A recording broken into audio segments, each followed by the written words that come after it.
En ces temps-là, parut une loi de l'empereur Auguste ordonnant de recenser tous les habitants de la terre. Ce premier recensement eut lieu lorsque Quirinus était gouverneur de Syrie. Et tous allaient se faire recenser, chacun dans sa ville d'origine.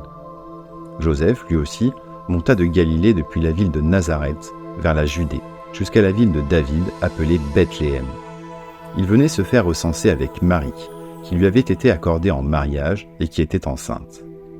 Or, pendant qu'ils étaient là, le temps où elle devait enfanter fut accompli. Et elle mit au monde son fils. Elle emmaillota et le coucha dans une mangeoire, car il n'y avait pas de place pour eux dans la salle commune. Dans la même région, il y avait des bergers qui vivaient dehors et passaient la nuit dans les champs pour garder leurs troupeaux. L'ange du Seigneur se présenta devant eux, et la gloire du Seigneur les enveloppa de sa lumière. Ils furent saisis d'une grande crainte. Alors l'ange leur dit : « Ne craignez pas, car voici que je vous annonce une bonne nouvelle, qui sera une grande joie pour tout le peuple. Aujourd'hui, dans la ville de David, vous est né un sauveur qui est le Christ, le Seigneur. Et voici le signe qui vous est donné.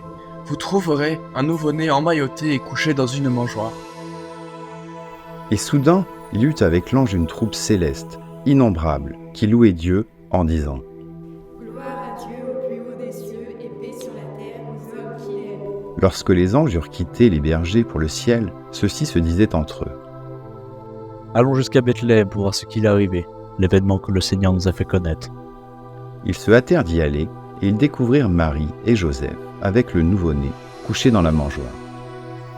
Après avoir vu, ils racontèrent ce qui leur avait été annoncé au sujet de cet enfant. Et tous ceux qui entendirent s'étonnaient de ce que leur racontaient les bergers. Marie, cependant, retenait tous ces événements et les méditait dans son cœur.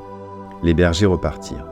Ils glorifiaient et louaient Dieu pour tout ce qu'ils avaient entendu et vu, selon ce qui leur avait été annoncé.